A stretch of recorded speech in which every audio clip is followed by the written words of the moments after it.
आज बनवले नाश्त्यामध्ये इडली. तर हाय, जय शिवराय सर्वांना. कसे आहात सगळे? तर ना सकाळी सकाळी उठून आंघोळ वगैरे करून घेतली, सगळं आवरलं घरातलं स्वतःचं वगैरे चांगलं मस्तपैकी आवरून घेतलं.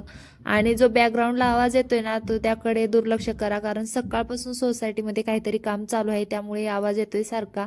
आणि मला तर रेकॉर्ड करायला वेळ भेटलाच नाही, पण म्हटलं आता जसं असेल तसं रेकॉर्ड करावं. आणि मग सकाळी ना नाश्त्यामध्ये इडली बनवली होती, इकडे चटणी वगैरे बनवायची होती मला.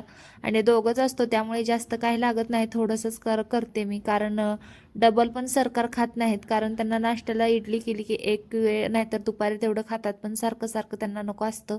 त्यामुळं थोडंसंच बनवत असते मी. इकडे चटणी वगैरे बनवून घेतली, त्यामध्ये तडका टाकून चटणी साईडला ठेवून घेतली.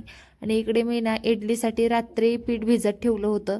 काल सकाळी तांदूळ आणि उडदाची डाळ भिजत ठेवलेली आणि रात्री ते मिक्सरमधून बारीक करून रात्रभर भिजत ठेवलं होतं आणि मस्त पीठ पण फुगलेलं होतं. आणि मग परत इडल्या काढून वाफवून घेतल्या आणि बघू शकता इडल्या किती छान निघत आहेत.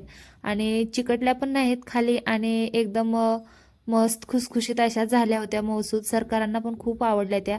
आणि मग इडली वगैरे झाली, सांबर बनवून घेतलं आणि दोघांनी नाश्ता वगैरे करून घेतला. आणि त्यानंतर मला बाकीची पण सगळी कामं होते. आणि असा गेला माझा आजचा दिवस. भेटूया पुढच्या ब्लॉगमध्ये. तुम्हाला माझे ब्लॉग कसे वाटतात नक्की सांगा. बाय.